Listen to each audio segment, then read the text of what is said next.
En México, miles de personas aguardan la donación de un órgano para aumentar su expectativa de vida, situación que se vio agravada durante la pandemia del COVID-19. De acuerdo con el Centro Nacional de Trasplantes de la Secretaría de Salud, los enfermos renales encabezan la lista de pacientes a la espera de un órgano con más de 17,000, seguidos de córnea, hígado y corazón.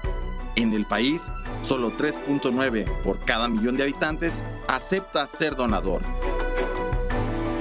Efectivamente, es un complejo camino para llegar a la donación de órganos en México. Es el tema que abordaremos en esta ocasión aquí en Ruta 44. Saludo con mucho gusto a mis invitados. Milagros Pérez, ella es presidenta de Donación de Milagros, Asociación Civil.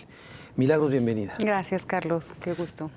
Marco Antonio Covarrubias Velasco, él es jefe de la unidad de trasplantes del antiguo Hospital Civil Fray Antonio Alcalde. Marco Antonio, bienvenido. Gracias, Carlos.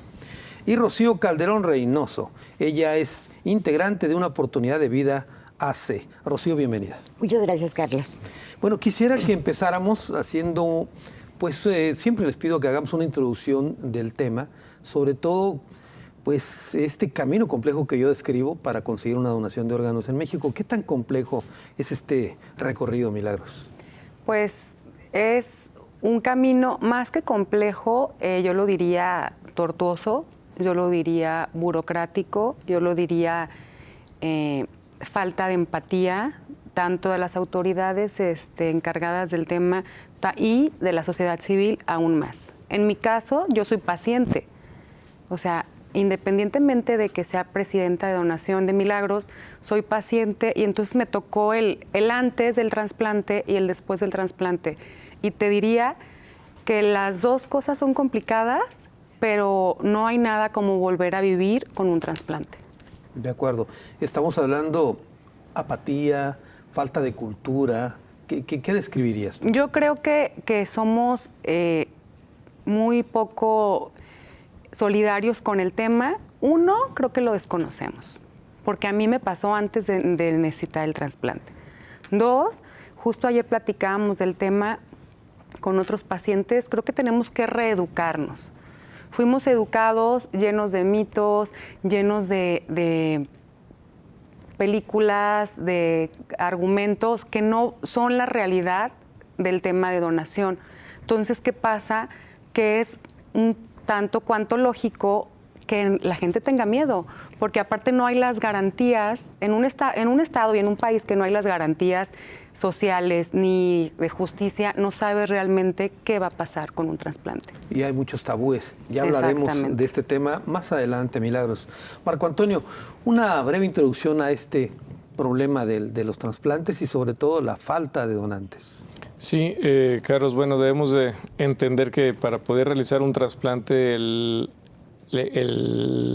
la piedra angular es tener la disponibilidad del recurso biológico, que es el órgano a trasplantar. Claro. Solo hay dos formas de conseguirlo, de un donante vivo o de un donante con pérdida de la vida. Son las dos situaciones en las que hablar del trasplante más común, que es el renal, de donde se pueden obtener. Son dos temas completamente diferentes, aunque con el mismo fin.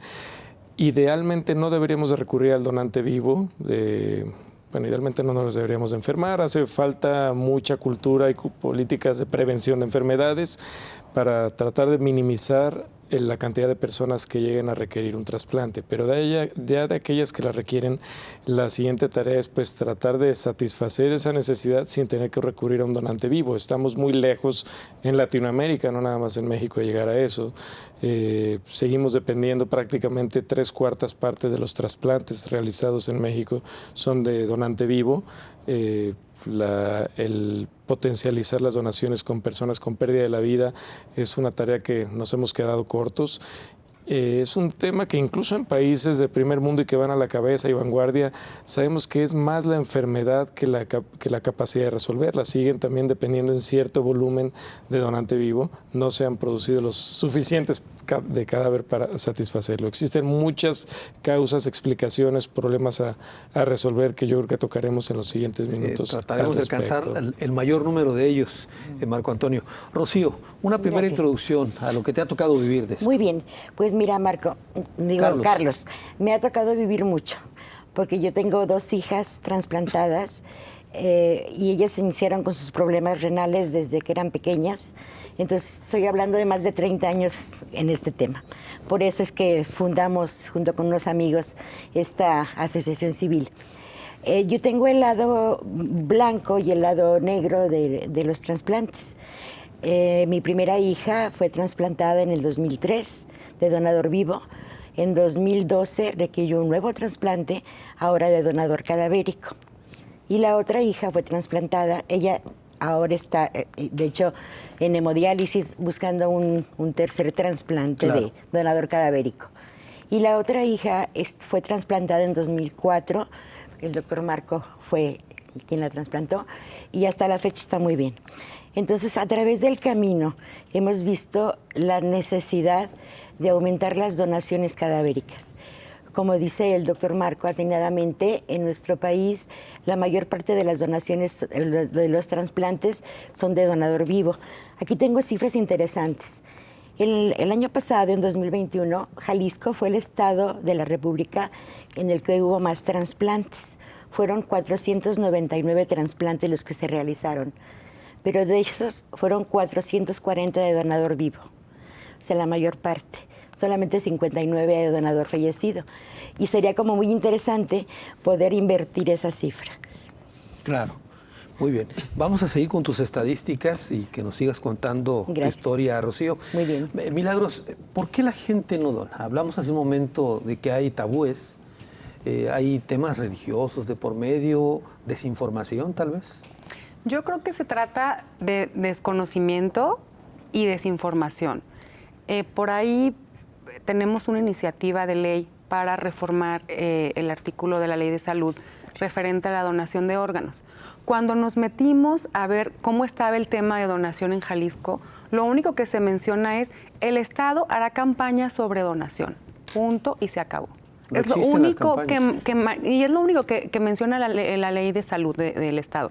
O sea, no dice se procurará de tal manera, se implementará tal y tal programa, se educará en etapas escolares. La realidad es que desmitificar lo que una persona de 50, de 60 años, de 40 pensamos es súper complicado. Entonces, en el caso mío, que estoy siempre con niños, yo creo que la base y el punto toral es reeducar a los adultos y educar a los niños para explicarles qué se trata la donación, explicarles de qué se trata el que tú necesites un órgano, pero además enseñarlos a cuidar su cuerpo y enseñarles lo que puede pasar si no lo hacen. Entonces creo que el tema va más allá de mitos y realidades que sí existen, creo que es más desconocimiento e ignorancia. Yo decía, el que un hijo tuyo, el que un papá, el que un hermano esté en muerte cerebral debe de ser horrible.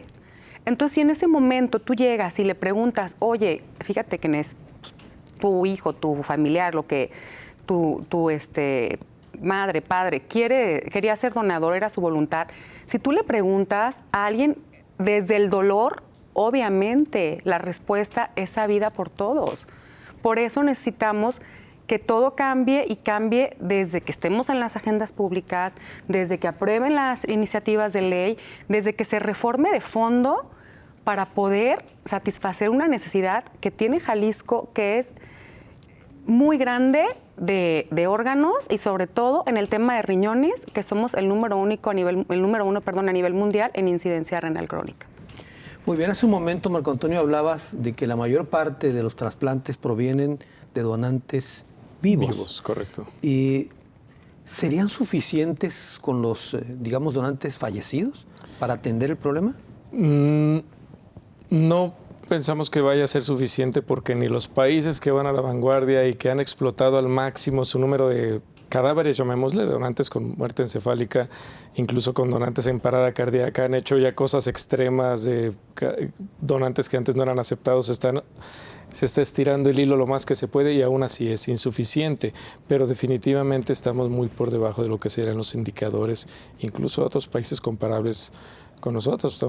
En las tasas de donación por millón de habitantes estamos más bajos que Brasil, Argentina, Uruguay, cuestiones hasta demográficas a veces, ¿no? Uruguay es un país más pequeño, pero aún así tiene todo mucho que ver con la cultura de la donación.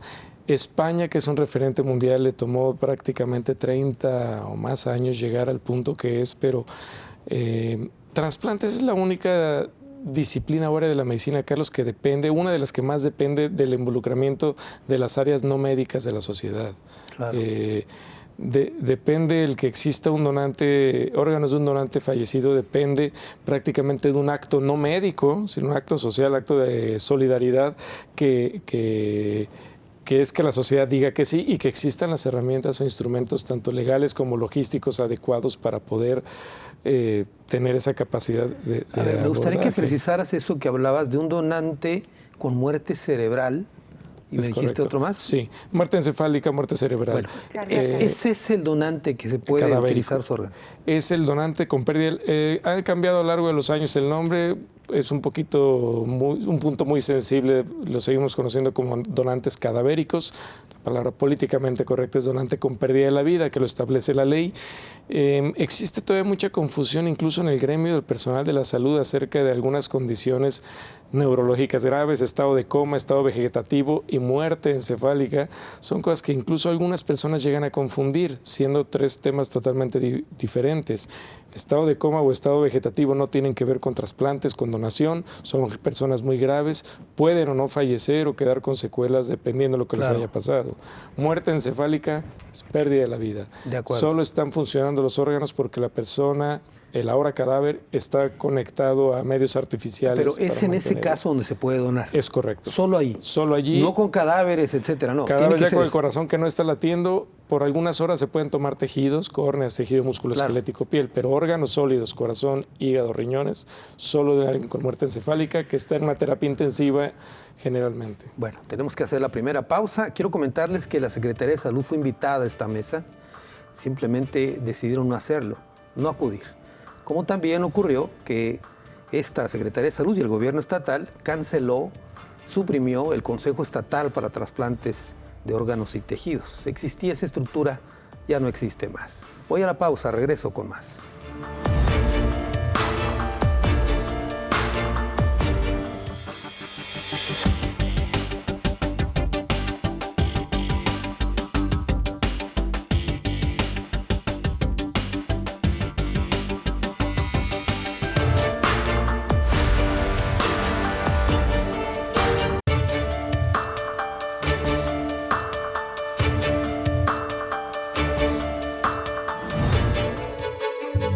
Una encuesta de la UNAM encontró que en México las personas se niegan a donar un órgano en vida por varios factores. El primero de ello, por un tema religioso. El segundo, por el mito de la corrupción, ya que no confían en las instituciones. En el caso de adultos mayores, se niegan a donar porque consideran que sus órganos ya no sirven. Y un último grupo de personas opinaron que no aceptan donar por el dolor de la cirugía. El complejo camino de la donación de órganos es el tema que tocamos en esta ocasión aquí en Ruta 44. Rocío, tenías unos datos que nos estabas compartiendo Sí, claro. sobre la donación en Jalisco. Bueno, pues hablemos un poquito de donación en Jalisco. A raíz de la pandemia, en 2019, en la República Mexicana, se estaban trasplantando alrededor de 3,000 riñones aproximadamente. En 2020, con la pandemia, disminuyó el número a 900, alrededor de 900. Todo el país. En todo el país. Y en 2021 se reactivó a 1971. Estos son datos que yo encontré en la página del Senatra, que los tiene publicados. Sí, lo grave de esto es que realmente hay pocos trasplantes, no hay recurso, no hay un recurso que pague esta situación de los trasplantes. Entonces es complicado, por ejemplo, en el Hospital Civil, a veces tienen que buscar la cama en terapia intensiva, el quirófano, y esto dificulta. Te digo, nuestros pacientes son los que médicamente son atendidos en el Hospital Civil, y la terapia que nosotros apoyamos básicamente es el trasplante. ¿Cuánto cuesta un trasplante, Rocío? Bueno, hasta 2020 un trasplante costaba alrededor de 150 a 200 mil pesos, dependiendo del tabulador. De riñón, ¿verdad? De riñón. Sí. Sí. Nosotros hemos trasplantado bueno, nosotros hemos apoyado a 87 personas a que lleguen a esta terapia. Yo la semana pasada estuve platicando con el director del Hospital Civil Viejo y me decía que hay una nueva forma en que van a manejarse y ahora van a favorecer realmente a las personas sin seguridad social. De hecho, hoy estábamos muy contentos porque una de nuestras pacientes, que está precisamente en lista de espera de cadáver, reactivando este programa en civil ahora que ya el semáforo cambió de color, y yo creía que íbamos a poder platicar de que este día íbamos a tener a Adrianita en nuestro trasplante 88, pero parece ser que por ahí hubo un problema, un riñón no funcionó, estaba muy pequeñito y no pudo ser trasplantada. Entonces, bueno, yo espero que con esta nueva disposición de Hospital Civil, pues sea más accesible, sobre todo para las pacientes sin seguridad social. Claro. Ahora, Milagros, ¿qué pasa con el marco legal, con la ley en Jalisco en particular? En el tema de trasplantes, Sí. en realidad es que no existe, ¿no? Es como si yo te sugiero en un baño afuera, lávate las manos. Pues es tu decisión al final, pero yo no hice nada para guiarte para que te laves las manos. Es el mismo punto. El punto dice, se incitará y se apoyará a la población sobre donación de órganos. Eso dice la ley. Eso dice la ley, tal cual. Entonces, lo que estamos tratando de revertir es decir, o sea, necesitamos que seamos donadores y que se aumenten los donadores con esta iniciativa de ley, pero además esta iniciativa de ley que es que todos los jaliscienses seamos donadores, a menos que manifestemos lo contrario, sin consentimiento de terceros, porque los terceros, como te platicaba en mi intervención anterior, es lo que obstaculiza el trasplante. Sí, a eso me refería cuando te preguntaba la ley. La ley dice que un familiar de una persona que fallece o está en muerte cerebral, etcétera, Ajá. es el que tiene que decidir. Sí. Así dice la ley. Así dice la ley. Un tercero dirá qué pasa con ese órgano, aún inclusive que la persona que tiene muerte cerebral haya decidido donar. Siempre va a estar, hasta la actualidad en la legislación, siempre va a estar supeditada a una voluntad de un tercero. Y lo que quieren modificar, ¿en qué términos va? Va en que todos seamos jaliscienses, a menos que manifiestes lo contrario. Todos seamos donadores. Todos seamos donadores, perdón, a menos que manifestemos lo contrario, sin consentimiento de terceros, a menos que seas menor de edad. Claro, en claro. el menor de edad, siempre los padres o tutores van a tener la última voluntad. Y me llamó mucho la atención lo que decía Rocío, que decía que en el civil viejo van a tener más apoyo. El tema también, y creo que sería muy oportuno ponerlo en la mesa, es que a Jalisco le urge un instituto del riñón. O sea, no es posible que se limiten los trasplantes porque un día no hay quirófano, no es posible que tengan 3 camas y además hay que señalar que una vez trasplantados los pacientes necesitamos medicamento el tiempo que te dure el órgano y no hay medicamentos desde hace 3 años. Ahora, ¿por qué riñón, Milagros? ¿Es el órgano más solicitado? Sí, en Jalisco y en el mundo tenemos el honroso primer lugar de incidencia renal. Áreas muy focalizadas son las que ocupan el mayor número de pacientes, pero la base más o menos de pacientes renales en Jalisco, que son datos inexactos porque en realidad no hay, pues no sabemos realmente. No hay información confiable. No hay información, queremos un padrón también de pacientes renales, calculamos que son 17,000 pacientes en Jalisco. 17,000. Se hablan de menos, pues, pero son 17,000, algunos ya con terapia sustitutiva. Claro. Faltan hay unos que no se inscriben, hay que decirlo, hay pacientes que están en diálisis o en hemodiálisis que no son candidatos a trasplante, pero siguen siendo pacientes renales. Muy bien. ¿Cuál es el procedimiento, Marco Antonio, que se sigue para que alguien pueda recibir un órgano? Creo que hay una lista de espera, hay que ver el órgano si es compatible, etcétera. Sí, primero, bueno, definir cuando el paciente ya se diagnostica una enfermedad renal, algún grado de insuficiencia renal, debe de ser referido dependiendo del tipo de atención médica que tenga, seguridad social, servicios públicos, privados, demás, es generalmente manejado por un servicio de nefrología que es referido a un programa de trasplante. Seguimos una serie ahora sí que un checklist, una serie de estudios ya protocolizados, universales, muy similares en el resto del mundo, para saber quién sí y quién no puede ser candidato a trasplante. Alguien puede tener enfermedad avanzada del riñón, pero no ser un candidato a trasplante. ¿Por qué, doctor? Un ejemplo, por ejemplo, alguien con un cáncer muy avanzado, de acuerdo. Que está bajo tratamiento de quimioterapias, no está resuelto su cáncer, o con una enfermedad infecciosa tipo tuberculosis activa, por ejemplo, Tampoco. sí necesitará un riñón, pero no es candidato mientras no pase un determinado tiempo de curación Claro. de la enfermedad maligna. Por el tipo de los inmunosupresores que va a recibir para evitar el rechazo, van a favorecer el florecimiento de cualquier enfermedad maligna que tenga la persona o de cualquier infección. Por ejemplo, alguien puede tener una enfermedad cardíaca muy avanzada de cardiopatía isquémica, enfermedad pulmonar, depender de oxígeno, tener una edad muy avanzada y que además requiere un trasplante renal, pues posiblemente no sea el candidato adecuado para ofrecer esta alternativa de tratamiento. El trasplante debe verse como una alternativa de tratamiento de la insuficiencia renal, así como es una alternativa a la terapia sustitutiva, ya sea con diálisis peritoneal o hemodiálisis, que son alternativas, posiblemente la mejor para algunos pacientes, el trasplante puede ser lo mejor para algunos. Una vez que se establece que el paciente no tiene contraindicaciones, que es un candidato adecuado para trasplantarse y que se fue referido ya a un centro de trasplantes, dependiendo de la institución, es cuando el paciente se presenta su caso ante el comité de trasplantes del hospital donde está recibiendo su atención y ahí o se acepta o se rechaza dependiendo si reúne los requisitos como candidato receptor en espera. Se registra en una base de datos nacional, aunque asignada para cada institución, que es el sistema informático, el Registro Nacional de Trasplantes, supervisado, controlado y auditado por el Centro Nacional de Trasplantes. ¿Sea sector público o privado? Es todos.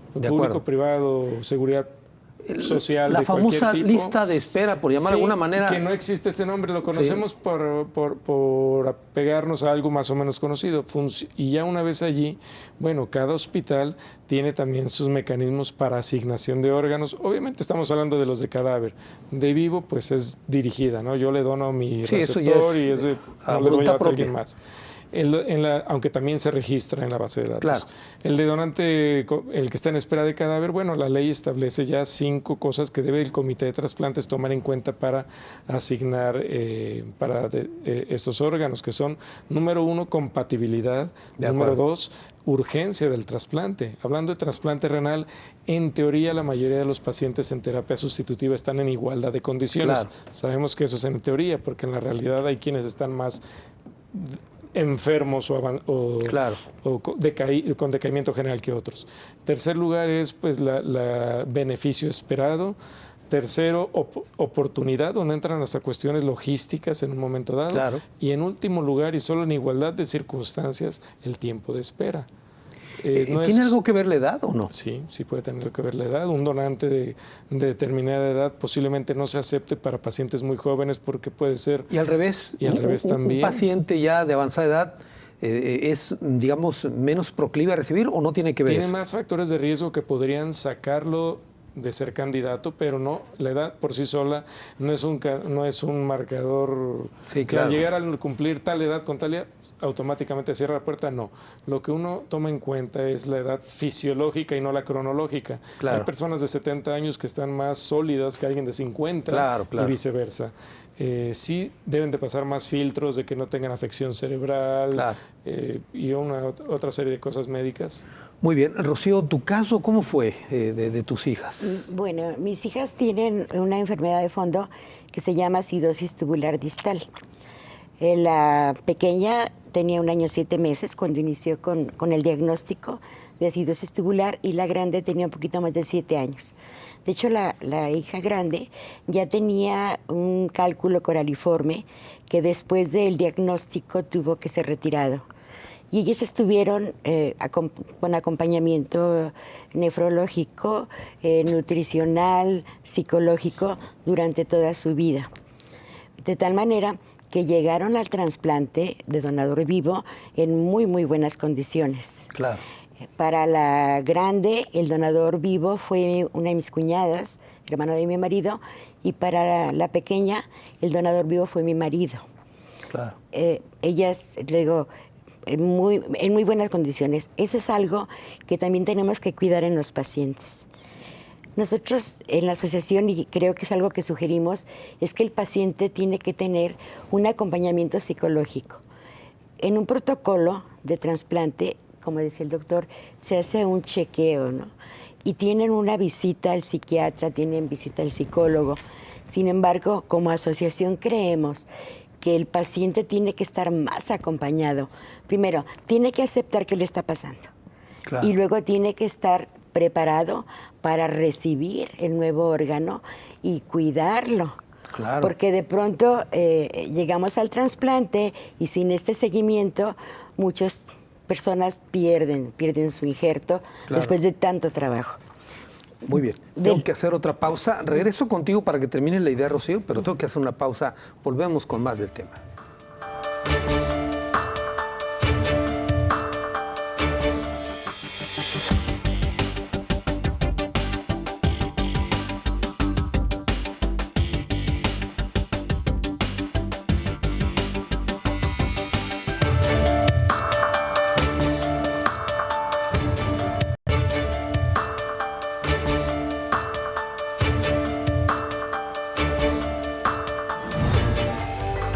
En el Congreso del Estado existe una iniciativa de ley de donación de órganos desde el 2020 que no ha sido revisada por los diputados.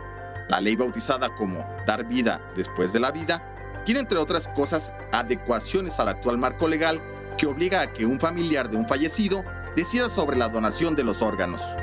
La reforma permitiría que una persona en vida decida ser donador al morir sin que necesite la anuencia de la familia. El complejo camino de la donación de órganos, el tema que tocamos en esta ocasión aquí en Ruta 44. Rocío, te corté la idea. A ver, termina por favor lo que nos estabas platicando. Muchas gracias, Carlos. Sí, yo te comentaba acerca de la lista que decía el doctor, de la lista de espera, que así la conocemos. En Jalisco hay más de 5.500 personas esperando un riñón. Y esto es solamente para donación cadavérica. Esto solamente son las personas que están enlistadas. Muchos no llegan a enlistarse porque mueren en el camino, en el estadio de la enfermedad. Entonces, de verdad es muy urgente que nosotros incrementemos la donación cadavérica. Para hacer la comparación de esta lista, yo te decía los trasplantes que se realizaron el año pasado a nivel nacional. Entonces, y ahí estamos abarcando una gran parte de donador vivo, solo muy pocos de cadáver.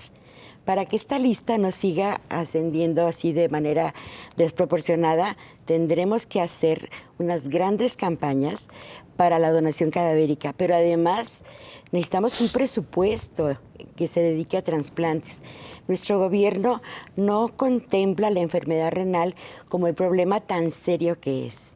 Y se abocan a otras causas, no porque otras enfermedades sean más importantes, pero sí necesitamos de verdad hacer un llamado para que exista un mayor presupuesto para los pacientes con problemas renales. A propósito de la lista, creo que hay un caso de una menor de edad que está por cumplir cierta edad y entonces nos saldría de una especie de lista preferente. A ver, platícanos eso. Bueno, eso te puede platicar muy bien Mili porque es una paciente de ellos. Es una ¿Milagro paciente nos puede de platicar eso? Seguro Social. A ver, Milagro. Es una niña, se llama Catherine, cumplió 15 años hace como 3 semanas, más o menos. Ella tiene 5 años siendo la número 1 en la lista de espera. Le han hablado 2 veces, la niña está, bueno, niña adolescente, está en unas condiciones muy malas, ya no camina, tiene el doctor sabrá, tiene ya una insuficiencia cardíaca también, de tanto tiempo de diálisis y hemodiálisis. Le han hablado 2 veces, no se ha dado el riñón para ella porque no ha sido la más compatible. En la pandemia, pues en Seguro Social no hubo trasplantes. Y ella, si no recibe el riñón en este año, se cambia a la lista de espera de adultos. Ahorita es el número 1. Está? Ella está en la de niños. En niños, en pediatría en específico, en centro médico, tienen preferencia, como es el doctor, por hospitales. Ella está en un lugar preferencial. Por su condición de menor. Por sus condiciones y porque ya tiene mucho tiempo anotada. De acuerdo. O sea, hemos visto trasplantarse desde que yo entré ahí a pediatría con ellos, fácil 30 niños, 35, y no le ha tocado a ella. Porque no se ha dado la Las 2 veces que le han compatibilidad. hablado, no se ha dado, no ha sido el órgano para ella. De acuerdo. Y ese es el caso. Él es el caso, ella es y el entonces caso. pasaría a otra lista. Pasaría a centro médico adultos. ¿Y eso la pondría en qué lugar de la lista? Pues no sé, en centro médico adultos, la última vez que yo pregunté, iban como en el 4,000 y tantos. Entonces, pues evidentemente si en 5 años, teniendo un lugar preferencial, no le toca, no se necesita ser muy inteligente para saber que no le tocará. ¿Qué tan costoso es atender un paciente con un paciente renal? Mira, qué bueno que crónica? tocas ese tema, porque luego yo soy a lo mejor muy insistente y muy resistente en el tema, porque me preguntaban el otro día alguien en el Congreso justamente, me decía, ¿a qué crees que se deba el que el gobierno del Estado en específico, teniendo una problemática tan grande, no los voltea a ver? Y me lo dijo la diputada, con todo respeto, Mili, ¿no crees que es por presupuesto? ¿No crees que son unos pacientes muy caros y no quieran invertir en ustedes? Porque al final el resultado, yo como paciente lo sé, el doctor lo sabe, Chío lo sabe, es doloroso, pero al final nuestros órganos tienen una temporalidad y tendríamos que regresar a un segundo trasplante y hasta un tercer trasplante, ¿no? Cuando en otras enfermedades, pues el que se salvó, se salvó. Y nosotros no, nosotros somos un paciente costoso y de tratamientos recurrentes, ya sea el trasplante, ya sea junto con los inmunosupresores y ya sea las terapias sustitutivas de diálisis o hemodiálisis. Entonces creo que sí somos unos pacientes muy costosos y creo que se trata de un tema de presupuesto. Pero a ver, yo te pregunto por los precios, por lo costoso, no pensando en función del gobierno, sino una familia. ¿Cómo sobrelleva esto? Bueno, una familia no hay manera. Y sobre todo, yo te voy a hablar del tema de niños. Sí. En niños hay una particularidad. El 70% de las familias están encabezadas por mujeres y son madres solas. Entonces te platico el caso de un niño que viene de Tlajomulco, lunes, miércoles y viernes a hemodiálisis, a pediatría, a centro médico. No camina, está en silla de ruedas. Entonces necesita un medio de transporte que sea un carro privado porque no pueden manejar al niño en camión. Pero además la mamá no puede trabajar porque está los 3 días de la semana de 7 de la mañana que empiezan a ingresar a los niños para hemodiálisis a 2 de la tarde. Y ese niño a la par está en lista, ¿no? Esperando un trasplante. Claro. Pero esa mamá tiene otros 2 niños o 1. Entonces no hay dinero, no hay recursos y no hay medicamentos. Entonces en la realidad es que esa familia, para solventar el tratamiento que ahorita tiene un niño, sin pensar en que ya llegó al trasplante, sería alrededor de 20,000 pesos al mes, que ni siquiera trabajan las mamás, ¿no? Están solas. Y aparte dices, bueno, que ya viene el trasplante. Al de un trasplante, costealo tú. No van a tener de dónde eso es aparte, lo tienen que pagar ellos. No, en el caso que no tengan seguridad social, claro que lo tienen que pagar ellos. Entonces ya elegirán, pues, qué es lo que la economía donde los lleva, ¿no? A los civiles, que sería lo más lógico porque no hay dinero que te alcance. O sea, yo siempre les digo, si te vas a trasplantar por fuera, hazlo en los civiles. No hay dinero que te alcance porque después seguimos, falta el medicamento A, falta el B, los estudios. Entonces, tenemos que ser conscientes que es presupuestal. A ver, ya dijeron los civiles, Marco Antonio. ¿Se da abasto el hospital civil para atender esto? Un tema muy importante, y tomando el tema de lo financiero, independientemente del costo en sí del procedimiento, algo que sí se ha demostrado ya en los países que llevan haciendo esto por muchos años y con estudios muy serios, es que hablando de macroeconomía, saldría en teoría más barato trasplantar que mantener en terapia sustitutiva números grandes de pacientes. Terapia sustitutiva es diálisis, hemodiálisis. Porque sí, hay una inversión grande, digamos, después de casi 2 años del trasplante, empieza la recuperación de lo que costaría seguir teniendo esa persona en diálisis. El cabeza de familia ya se reincorpora a trabajar porque no nada más es en sí el proceso del trasplante, es haber reincorporado a alguien a una actividad, pues a su vida plena, actividad productiva. Disminuyen muchísimo los internamientos que sigue teniendo un paciente que está en diálisis o en hemodiálisis por complicaciones médicas. Finalmente, claro que tiene un costo el mantenimiento del órgano trasplantado, como se mencionaba. A la larga está demostrado que sale más barato haber trasplantado a las personas. La alternativa, pues se sabe que va a morir esa persona si no se trasplanta, si siguen diálisis por un tiempo finito, 5, 7 años, varían las sobrevidas en hemodiálisis, pero finalmente la solución real al candidato adecuado, y esto es hablar de ahorros malentendidos, que sale caro trasplantar y mantener, sale más caro tener a la persona sin trasplantar. En pacientes pediátricos sí quedan amparados por lo que sería gastos catastróficos del INSABI, en el que pues se les cubre de una u otra forma, pero el problema es mayores de 18 años no tienen la cobertura del INSABI al día de hoy. Y es un gran problema donde yo sí invitaría que a las partes que se encargan pues de presionar, buscarle cambios en legislación, toda ley propositiva abona pues la ley de la donación tácita, es algo pues que tiene sus puntos buenos, otros a lo mejor cuestionables, pero yo creo que también se debe legislar de la mano la cuestión de presupuestos, como se hablaba. Quiere decir que ya adultos ya no los cubre el seguro. Lo que es el trasplante inmunosupresores, no. Tampoco. De acuerdo. No. Ahora, no existe la enfermedad para...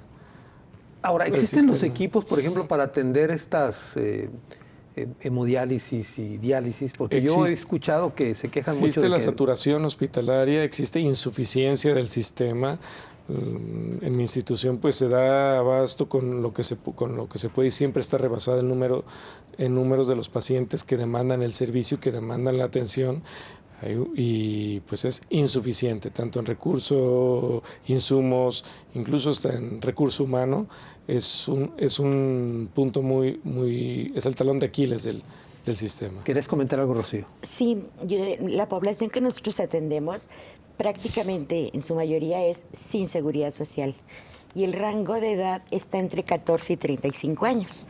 Quiere decir que la mayor parte de nuestros pacientes no tienen ninguna cobertura del INSABI. Como decía el doctor Marco, después de los 18 años, el INSABI, o lo que antes era Seguro Popular, no cubre ni siquiera los exámenes de laboratorio. Y además, en el civil, aunque tienen una unidad de hemodiálisis trabajando 4 turnos, pues no es suficiente para la demanda. Un paciente sin seguridad social, que tiene que pagar sus hemodiálisis por fuera, cuando muy barato se pueden conseguir una sesión de hemodiálisis en 1,500 pesos.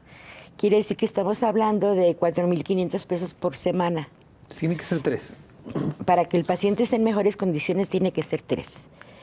Entonces, dime, una persona que gane el sueldo mínimo, ¿cómo puede pagar esa terapia? Es imposible. Por eso es más factible que el paciente finalmente se trasplante a que siga en una terapia sustitutiva de hemodiálisis. Tenemos otros pacientes que vienen de Seguro Social, en donde es terrible la hemodiálisis. He conocido a muchas personas que tienen que ir a hacer guardia el día entero esperando. Pues les dan una sesión de hemodiálisis a la semana y tienen que ir a hacer guardia para esperar. Si alguno de los pacientes no llegó o suena muy feo, o alguno de los pacientes falleció y quedó el espacio para que puedan entrar. Entonces, es algo, por eso hablábamos de que la donación de órganos es importantísima, pero también un presupuesto. Claro. Perdón la pregunta, sé que es dura, pero en esta lista de gente esperando una donación o incluso un tratamiento, Ajá. Hay gente que ha fallecido en esta espera. Mucha. Nosotros, en nuestra pequeña estadística de Asociación Civil, de 35 personas que estábamos en nuestra lista esperando un riñón, solamente tenemos en este momento 13. Es decir, el 60% de nuestra lista han fallecido en estos años. Muy bien, es grave. Tengo que hacer otra pausa, es la última, regreso a las conclusiones del programa.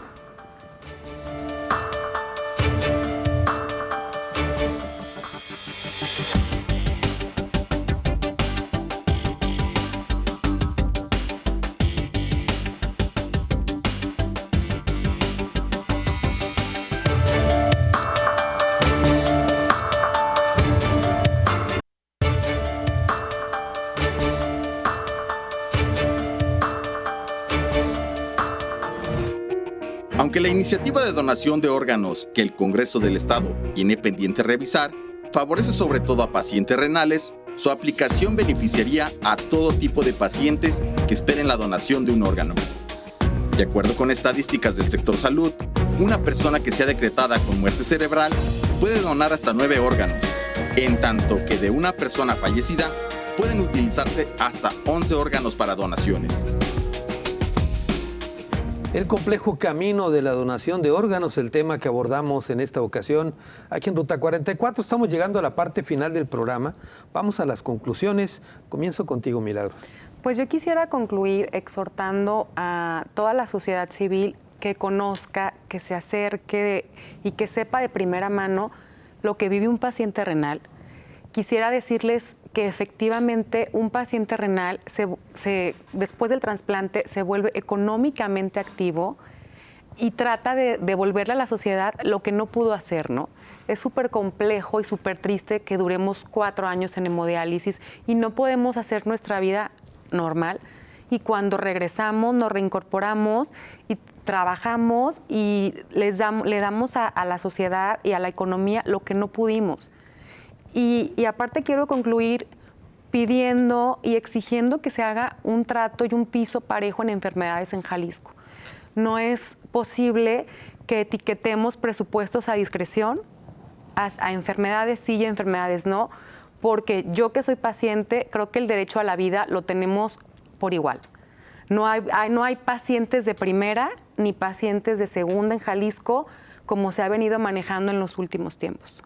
¿Cómo cuáles enfermedades, por ejemplo, se les ha dado más recursos? A cáncer se le etiquetó un recurso directo desde el Congreso del Estado.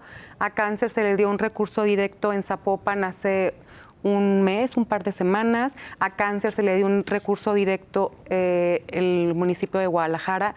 Entonces no podemos hacer... Y se acaba de decretar el año de atención a los niños con cáncer. Exacto. Entonces yo quiero que me contesten las autoridades si un niño con cáncer es más importante que un niño con insuficiencia renal. Si salvarle la vida a un niño con cáncer es más importante que salvarle la vida a un niño o niña que tiene insuficiencia renal y que está a la espera de un órgano. Debería ser igual. Pues yo creo que todos somos ciudadanos de primera, y en el caso de los adultos y de los niños, porque por medio de sus papás todos pagamos impuestos, entonces todos tendríamos que tener el mismo derecho a la vida, porque están jugando con el derecho a la vida. Eso es con lo que están jugando y es lo que no están viendo. ¿Qué opinas de que, por ejemplo, en Jalisco se haya desaparecido el Consejo Estatal para Trasplantes de Órganos y Tejidos? Yo creo que si tenían un plan B, lo pudieron haber desaparecido, pero no tenían una estructura para decir, lo vamos a desaparecer, y entonces está el nuevo instituto donde se va a hacer la procuración, las campañas. No hicieron nada, dejaron no sé cuántas personas, creo que 8, creo que 10, pero en realidad es que cortaron de tajo la donación de órganos. Al ser Jalisco el primer lugar a nivel mundial de pacientes renales, ¿debería tener un instituto del riñón? Por fuerza debe tener un instituto del riñón. Hay un instituto de cancerología. Entonces, ¿por qué no hay un instituto renal para que dé atención a todos los pacientes renales de Jalisco y sobre todo del interior, que tenemos muchos pacientes del interior? ¿Cuántos años tuviste tú con tratamiento de Yo diálisis? estuve 3 años en hemodiálisis, pues para posteriormente recibir un órgano de parte de mi madre, pero al final, mira, se me quebra la voz. Yo digo, no sé qué hubiera pasado de mí si mi madre no me hubiera donado el órgano. Muy bien, Marco Antonio, tus conclusiones. Bueno, me da mucho gusto que se abran este tipo de foros porque, como decía hace rato, el trasplante y la donación de órganos es un tema médico, pero que depende de la sociedad, del altruismo de la sociedad. Y si no hay un conocimiento de la necesidad de todos los procesos, quitarle ese misticismo, quitarle esa... que sea algo más familiarizado con la gente. Yo creo que es el primer paso, que se le esté dando difusión, porque pues no podemos nosotros trabajar en esto si no se da, si no se involucra a todo el mundo, desde los médicos, personal sanitario, autoridades y la sociedad en general. Debe de encendernos focos rojos. En realidad es una catástrofe sanitaria. Ya se ha hablado de la frecuencia, de la incidencia de la enfermedad renal en nuestro país, en Latinoamérica, en nuestra región. El número de trasplantes que se hacen es muy alto, pero pues eso a veces no es tan bueno, ¿verdad? Quiere decir que tenemos el problema muy grande, porque quienes estamos en esto y sabemos que solo estamos atendiendo una pequeña fracción de lo que se necesita. Siempre toda enfermedad complicada es una enfermedad que va a requerir un recurso especial. cáncer es caro, trasplante es caro, problemas neurodegenerativos, diabetes con complicaciones es caro. Todo debe llevar un plan preventivo, hacer campañas de difusión para prevenir. Incluso la prevención de hipertensión, diabetes va a impactar favorablemente en la enfermedad renal, detecciones tempranas. Hay estados, hay países donde es obligatorio al inicio de cada año escolar que a los niños llevan su tirita reactiva en su casa, sus gotitas de pipí para diagnóstico y detección temprana de alguna potencial enfermedad del riñón que pueda modificarse su curso a lo largo de los años. Hay muchas cosas que se pueden hacer, no se están haciendo. Pues cada institución trabaja con lo que puede, ahora sí que como esfuerzos individuales de algo que deberíamos de tratar de hacer grupal. El Hospital Civil, el Instituto Mexicano del Seguro Social, cada institución tenemos desafíos muy grandes que tratamos de resolverlos con los recursos que tenemos. Hay hospitales que pues no tienen ni siquiera coordinadores de donación. Hace falta que todos, yo creo, a todo nivel se involucren más. Número uno, conociendo lo grave que es este problema. Tenemos la forma de solucionarlo, pero es cuestión de que se trabaje muy duro en varios frentes. Antes de pensar en la donación, tendríamos que trabajar mucho en la prevención. Prevención, donación, seguimiento y tratamiento, mantenimiento a largo plazo. Por ejemplo, alguna medida de prevención específica, ¿cuál podría ser? Nosotros, una característica de nuestros pacientes, como decía la señora, el 82% de nuestros pacientes tienen entre 18 y 32 años de edad, pacientes que requieren un trasplante renal, que sean candidatos, y hasta que se sintieron mal o hasta que ya llegaron con algún estigma de la enfermedad avanzada, nunca se habían hecho exámenes médicos. Sabemos que es cuestión ya hasta de estilo de vida y de cultura de prevención, examen de orina, examen básico de sangre, dependiendo del grupo de edad al que pertenezco, cada 2 años o cada 3 años, y eso modificaría no nada más esta enfermedad, se detectaría diabetes o algunos otros trastornos crónicos, hiperuricemia, no sé. Llenaremos hojas de cosas que podríamos prevenir con un poquito más de cultura y de difusión de la cultura de prevención. ¿Qué le dirías a la gente que te está viendo ahorita, que tiene todavía sus dudas, por ejemplo, de no permitir la donación de un órgano de un paciente que está en estas condiciones? Yo llevo 24 años en esto. Podría decir que no nada más es el que la gente no quiera donar, y eso va en relación a las leyes de donación tácita. Yo creo que es una insuficiencia general del sistema. En general, las personas, la mayoría de las familias adecuadamente abordadas son generosas. 7 de cada 10 donaciones pueden culminar abordadas adecuadamente en una donación aceptada. No se culminan muchas porque ni siquiera para diagnosticar y confirmar muerte encefálica tienen todos los hospitales con potenciales donantes, licencias de donación.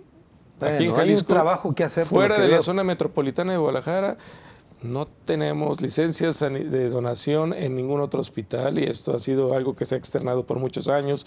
Estados como Guanajuato, que es un referente nacional, creo que son 5 o 6 ciudades que tienen todas capacidad de donación. Muy bien, Rocío, tus conclusiones. Gracias, Carlos. Bueno, yo creo que puntualizar, quizás un poco repetitivo lo que han dicho. En primer lugar, abocarnos mucho en la prevención, hacer campañas desde los chicos de la escuela para que de manera temprana pueda ser detectada la enfermedad renal y esto cambie el giro de la enfermedad. Cuando la enfermedad ya está, entonces de nuestros hospitales, mejorar la estructura de los hospitales, aumentar el número de hospitales donantes y aumentar el número de coordinadores hospitalarios.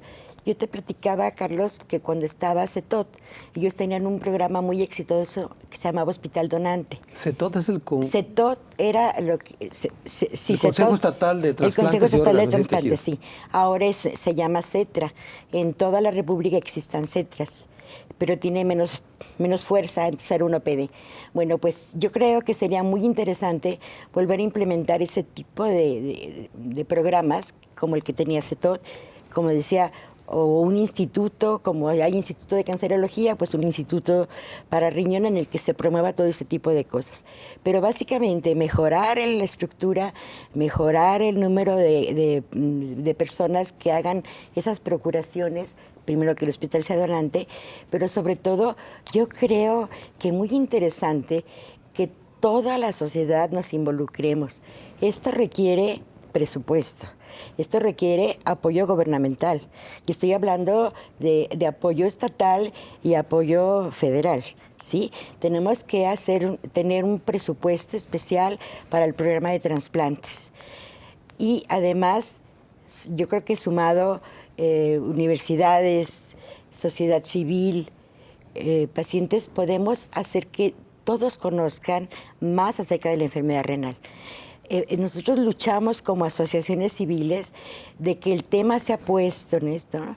Pues sería muy, muy interesante que estuviéramos en la agenda de salud. Sí, nosotros tratamos de hacer visible la enfermedad renal a través de manifestaciones, a través de entrevistas, de todos los medios que tenemos para hacerlo. Pero es algo importante. Las personas deben aprender a cuidar sus riñones desde niños. Tomar agua en lugar de tomar otro tipo de líquidos azucarados.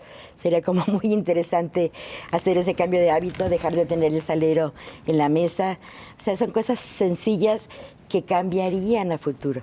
Claro. De verdad, si nosotros no atacamos en este momento el problema, esto va a ser un macro problema en unos años más. Es muy, muy importante que todos unidos hagamos algo. Muy bien, gracias, Rocío. Gracias, Marco Antonio. Gracias por la invitación. Y gracias, Milagros. Gracias, y yo les quiero decir que me parece que necesitamos otro programa y los que sigan, más programas más para seguir hablando del tema, y por lo pronto me comprometo a abrir otra segunda parte, si les parece. Los convoco para que volvamos a seguir hablando del tema. Faltó mucho por hablar todavía y esperemos que para la próxima ocasión no tengamos una mesa vacía, una silla vacía en esta mesa, que no acudieron las autoridades de salud. Espero que esto no sea el interés que le tienen a este grave problema. Hasta la próxima.